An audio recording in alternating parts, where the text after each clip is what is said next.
Ինչպես էր ստացվել, որ շտապօգնության մեքենա Ֆրանսիայից ձեր ազգակատար չէ,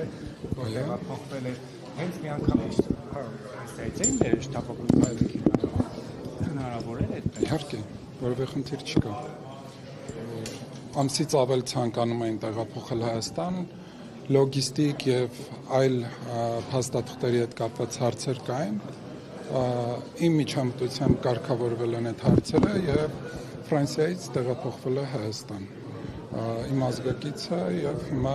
Հայաստանի Հանրապետությունում է գտնվում, ով նաեւ Հայաստանի Հանրապետության քաղաքացի է։ Հիմա ինչպեսին է առողջական վիճակը։ Ծանր։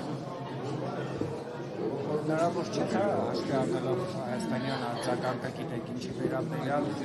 տեղափոխման այլ եղանակ կամ Հայաստանում արդեն հայկական շտապօգնության մեքենա տեղափոխվել։ Բալակ ջան, գիտեք, բազմաթիվ խնդիրներ կան։ Ես չեմ կարծում, որ հնարավոր էր հայկական մեքենայով, օրինակ Հայաստանից մեքենան տեղափոխող հատուկ ռեանոմոբիլ տեղափոխել։ Ես վստահ չեմ նախ, որ նման սարքավորումներ ունեցող մեքենա կարող է լինել Հայաստանում եւ որը հաշվի առնելով նաեւ վիզայի հետ կապված հարցեր եւ բազմաթիվ այլ հարցեր մեքենան տեղափոխել Ֆրանսիա եւ Ֆրանսիայից հիվանդին հայկական մեքենայով տեղափոխել Հայաստան եւ երկրորդ չեմ ուզում տրվել այն սադրանքներին, որոնք հասարակության մեջ փորձում են տարածել եւ փորձում են դրանով նաեւ կոմպրոմատներ ձևավորել իշխանության նկատմամբ եւ ցույց տալով, որ իշխանությունները ինչքան ապազգային են եւ ինչ են իրականացնում։ Ակնհայտ է, որ Հայաստանում Հայաստանի Հանրապետության դեմ հիբրիդային պատերազմ է մղվում եւ դրա համատեքստում նաեւ փորձեցին սա օգտագործել, բայց ես վստահ եմ, որ Հայաստանի Հանրապետության ժողովուրդը եւ հայ հասարակությունը շատ ավելի առողջ է դատում, թեև ունենալով որոշակի նուրբ թելեր, որոնք կապված են 20 թվականի պատերազմի հետ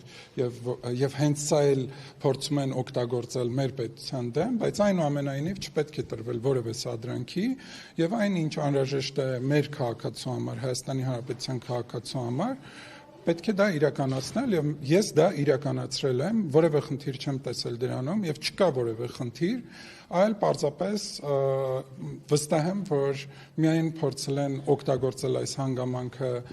այլ տեսանկյունից մեր երկրի դեմ, մնացած ոչինչ չկա եւ ես վստահ եմ, որ ներքին համոզմունք ունեմ, որ նաեւ հեղինակը ով նման քայլի է գնացել եւ ինքն էլ իր արածի համար փոշմանել է, վստահ եմ գտած կլինեք եւ այս հարցը իրեն տված կլինեք, բայց տեսնում եք նաեւ քաղաքացիները օրենք են խախտում, վթարային իրավիճակներ ստեղծելով, արչեւի մեքենայում կարող են երեխաներ լինել, ամեն դեպքում մարդիկ են ում կյանքին կամ կյանքերին վտանգ էր սպառնում տվյալ քաղաքացու մեքենա վարելուց։